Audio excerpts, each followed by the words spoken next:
अब शुरुआत करते हैं शो की। और मार्केट में एक शानदार तेज़ी, शानदार मोमेंटम इस समय, और अब तक अच्छा दिन। और अब देखकर लग रहा है कि जो आज सुबह हम श्रेया बात कर रहे थे, first of all good afternoon. सुबह हम बात कर रहे थे कि मार्केट में आज एक ट्रेंडिंग डे मिलना चाहिए आपको, क्योंकि नॉर्मली जो वॉलेटिलिटी होती है वो ट्यूसडे और थर्सडे के लिए होती है। बाकी मंडे, वेंसडे को कई बार हमने ट्रेंडिंग डे देखे। आज पूरे दिन मार्केट ग्रीन में रहा, आज एक बार भी मार्केट रेड में नहीं आया। और देखिए, खुलने के बाद मार्केट ने एक 40-50 पॉइंट की डिप दी, बस 24,535 वहाँ से घूमा। और ज़्यादातर वक्त हम 24,600 के ऊपर रहे हैं। मोस्ट ऑफ द टाइम 24,600 के आसपास है, उसके ऊपर रहे हैं। और बैंक निफ्टी के चले बिना, देखिए निफ्टी 160 पॉइंट ऊपर है, बैंक निफ्टी पिछले कुछ मिनटों में जरूर चला है, लेकिन उसकी बड़ी मदद के बिना पे निफ्टी अच्छा चला। फार्मा चला, आज डिफेंस चला, ऑटो शेयर चले, मिड कैप चले, स्मॉल कैप चले, ब्रेथ अच्छी है। और कुल मिलाकर स्क्रीन को देखकर वापस थोड़ी सी अच्छी फीलिंग आ रही है। फिंगर्स क्रॉस, लेट्स सी ये चलेगी या नहीं चलेगी। बिल्कुल फिंगर क्रॉस, अच्छी फीलिंग तो आ रही है क्योंकि चौतरफा खरीदारी मार्केट में आज देखने को मिल रही है। डेज हाई पे मार्केट, और जैसा कि आपने बताया साथ आईटी स्पेस से और बैंकिंग स्पेस से उतना नहीं मिल रहा था, उसके बावजूद निफ्टी में अच्छा मोमेंटम। लेकिन सवाल ये कि क्या आज वेंसडे का फैक्टर ही काम आया जिस तरीके से तेज़ी देखने को मिल रही है?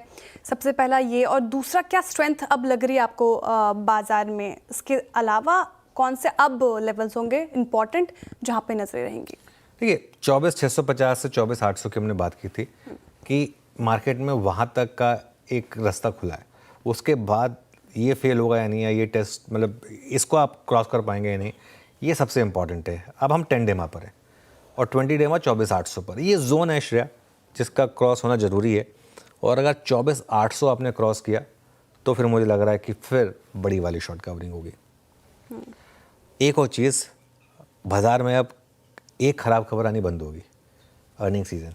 मतलब एग्ज़ाम ही नहीं होंगे तो अब फेल कहाँ होंगे? तो वो बेसिकली कल अर्निंग सीज़न ख़त्म हो जाएगा, उसके बाद हमारे पास एटलीस्ट एक वो तलवार जो अटक रही थी वो नहीं अटकी रहेगी हमारे ऊपर। उसके बाद मार्केट उम्मीदें लगाएगा फेस्टिव सीज़न से, क्योंकि ऑब्वियसली वीकेंड से ही वो शुरू हो जाएगा, जन्माष्टमी है, उसके बाद फिर गणपति फेस्टिवल, बहुत बड़ा फेस्टिवल होता है। उसके बाद एक एक करके ये पूरा फेस्टिव सीज़न है, मार्केट उससे उम्मीद लगाएगा। लेकिन अभी ये कह देना कि बस मार्केट में सब कुछ वर्स्ट इज़ ओवर और अब बस यहाँ से मार्केट वन वे तेज़ी दिखाएगा, ये थोड़ा जल्दबाजी होगा। हो सकता है वो हो जाए, मतलब क्योंकि मार्केट में होने को कुछ भी हो सकता है, लेकिन ये एक्सपेक्ट करना या एक बिग कॉल ले लेना कि बस अब यहाँ से हम 1000 पॉइंट की रैली देखेंगे, आई थिंक ये थोड़ा सा जल्दबाजी होगा। Each day at A time. अब देखते हैं कल क्या होता है मार्केट में, और उसके बाद फिर अप्रोच लेंगे। निफ्टी की जहाँ तक बात है, 24,650 से 24,800 ये रेजिस्टेंस है। हमने बात भी की थी सुबह भी, बार बार रिपीट कर रहा हूँ मैं इस लेवल को।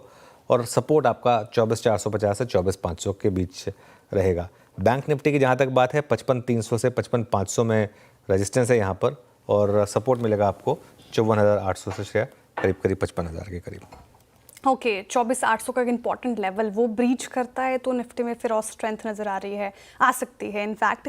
लेकिन मेरे पहले सवाल के जवाब में आपने कहा कि अर्निंग सीजन सब खत्म हो रहा है, तो जो एक ट्रिगर था मार्केट के लिए वो अब नहीं रहेगा। तो मार्केट में मोमेंटम कहाँ से आएगा? कौन सा अब ट्रिगर जहाँ पर नजरें रहनी चाहिए? बहुत सही सवाल है आपका। आई थिंक एक अगर आप ग्लोबल मार्केट को देखें, एक सेंस बन रही है कि वैसे तो खैर 15 अगस्त को हमारा इंडिपेंडेंस डे है, लेकिन 15 अगस्त को क्या एक Russia Ukraine cease fire announce हो सकता है। आई थिंक ये जो आपने आखिरी के आधे एक घंटे की रैली देखी है, और जो ग्लोबल मार्केट में जिस तरीके की आप रैली देख रहे हैं, एक बार आप ब्रेंट क्रूड का भाव लेकर आइए। ब्रेंट क्रूड अब $65 के काफ़ी करीब आ चुका है। ध्यान होगा आपको, ये 2 महीने पहले हम $80 पर थे ब्रेंट क्रूड पर, अब हम 65 पर हैं। थोड़ा सा अगर वो पुतिन और ट्रंप की अगर कुछ न्यूज़ हो तो वो चला दीजिए, या कुछ अगर उनकी इमेजेस हो तो। ये जो मीटिंग होने वाली है उनकी, ये काफ़ी इंपॉर्टेंट है।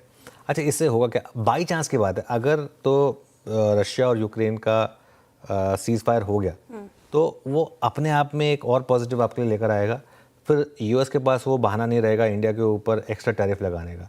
क्योंकि अगर वो, स्पेशली अगर डोनाल्ड ट्रंप ने वो अगर वो सीज़ फायर करा दिया दोनों के बीच में, अगर वो हो गया अगर, तो उसके बाद उनके पास कोई विकल्प नहीं रहेगा ना ये कहने के लिए कि नहीं आप रशिया से तेल ले रहे हैं इसके लिए। उसके बाद फिर रशिया का वो फैक्टर ख़त्म हो जाएगा। और उसके बाद फिर वो बहुत क्लोज होंगे हम वो 27 तारीख से भी। हालांकि सुबह बात हो रही थी कि अक्टूबर तक शायद ट्रेड डील होगी, लेकिन वो फैक्टर भी अपने आप एक थोड़ा सा आउट ऑफ द वे होगा। प्लस उसके अलावा एक और चीज़ समझिए, देखिए मार्केट में सबसे बड़ा गेम सेंटिमेंट का होता है। FIs के शॉर्ट्स जो हैं वो रिकॉर्ड हाई पर है, 8% लॉन्ग पर हैं हम। हिस्टोरिकली जब भी FIs 10-11% के नीचे आए हैं लॉन्ग पोजीशन पर, टाइम लगाओ भले ही, एक आध महीना लगाओ, लेकिन उसके बाद मार्केट में हिस्टोरिकली बड़ी रैली हुई है। उस समय आपको नहीं लगता, उस समय आपको पता नहीं चलता कि वो रैली कहाँ से आएगी, ट्रिगर कहाँ से मिलेगा, हो सकता है यही ट्रिगर हो, ये हमें पता नहीं है इस समय। लेकिन जो भी है मार्केट एक उम्मीद तो लगा के चलेगा कि कोई ना कोई ट्रिगर मिलेगा उस बड़ी शॉर्ट कवरिंग रैली के लिए। बहुत कुछ डिपेंड करेगा इस मीटिंग के ऊपर, पुतिन और ट्रंप के ऊपर। अगर सपोज करिए ये मार्केट क्या प्राइसिंग करने की कोशिश कर रहा है, 3 दिन का लॉन्ग वीकेंड है, कल निफ्टी की वीकली एक्सपायरी है, अगर ये सब कुछ ठीक रहा तो हो सकता है मंडे को आपको एक बड़ा गैप भी मिल जाए। तो आई थिंक ये थोड़ा सा मार्केट जो है एक उम्मीद लगा के चल रहा है कि ऐसा कुछ ना कुछ शायद पॉजिटिव आ जाएगा यहाँ से। बिल्कुल। और सबसे बड़ी बात, डोनाल्ड ट्रंप के सभी ट्वीट्स में अगर आप देखें तो जिक्र रशिया का ही था, जो बड़ा फैक्टर जिसके कारण इंडिया पर टैरिफ 50% का लगाने की बात कही उन्होंने। लेकिन सवाल है कि बाजार में स्टॉक स्पेसिफिक अगर अवसर तलाशने हो तो कहाँ पे नज़र आ रहे हैं, कहाँ पे हाथ लगाना चाहिए अगर स्टॉक स्पेसिफिक हो पाए आप? बिल्कुल, देखिए पहली चीज़ तो आज मेटल्स में शानदार तेजी। आई थिंक मेटल्स इंडेक्स ये ग्लोबल रैली को पार्टिसिपेट करने का एक तरीका है, और अगर आप मेटल्स इंडेक्स को देखें तो इन जर्नल्स ने कई बार साइन दिए थे कि इस तरीके की रैली के लिए शायद ये तैयार है श्रेया। दूसरा, अगर आप देखें स्टॉक्स आज फॉर एग्जांपल इतने ख़राब नंबर पर भी संवर्धन मदरसन का आप चार्ट देखिए वो किस तरीके से चल रहा है आज। एक बार संवर्धन मदरसन का चार्ट लेकर आइएगा। टाटा मोटर्स देखिएगा, ख़राब नंबर के बावजूद टाटा मोटर्स चला है। आप देखिए सोना BLW ये भी चल रहा है। ये स्टॉक क्यों चल रहा है? अगेन मैं अपने आप को बहुत ज़्यादा एक्सटेंड नहीं करना चाहता, लेकिन मार्केट धीरे धीरे आगे की सोच रहा है कि अगर रशिया यूक्रेन के बीच में बातचीत सही बैठी, अगर वो वॉर ख़त्म हो गई तो शायद आगे टैरिफ वॉर पे भी थोड़ा सा एक इसका इम्पैक्ट पड़ेगा। इस वजह से जो ग्लोबल फेसिंग स्टॉक्स हैं ये अच्छा कर रहे हैं, तो ये एक स्पेस हो सकती है वॉच आउट करने के लिए। पर्सनली मैं अभी भी यही कहूँगा कि यहाँ पर जो हमारी NBFCs हैं वो अब थोड़े से रीजनेबल लेवल पर आ गई हैं, वहाँ पर आप थोड़ा सा फोकस कर सकते हैं। आई थिंक फार्मा एक और ऐसी स्पेस है जहाँ पर मार्केट अब फोकस करके बैठा है, क्योंकि मार्केट को लग रहा है कि अब वो जो तलवार थी कि 250% टैरिफ लगेगा फार्मा पे, वो सब सिर्फ गीदड़ भपकी थी, वो कुछ होने वाला नहीं है। आई थिंक ये कुछ और स्पेसेस हैं जहाँ पर मार्केट इस समय शायद थोड़ा सा पॉजिटिव मोमेंटम लेकर चले। और उसके अलावा श्रेया थोड़ा सा आई थिंक सेलेक्टिवली अगर आप देखें new age stocks, I think यहाँ पर बहुत अच्छी तेज़ी हो रही है। और ये मैं बताऊँ, जैसे आप चाहे इटर्नल देखें या फिर आप आज सुबह वो नायका है, होनासा है, ये आपका पेटीएम हुआ, उसके अलावा एक डिलीवरी हुआ, जैसे ये बेसिकली इन सब स्टॉक्स में भी रैली है, क्योंकि थोड़ा सा मार्केट को लग रहा है कि जो इन्फ्लेशन के डेटाज आ रहे हैं US में, आगे जाकर वहाँ पर भी रेट कट आएगा, तो ये भी एक स्पेस हो सकती है जहाँ पर थोड़ा सा पॉजिटिविटी फैल सकती है। चलिए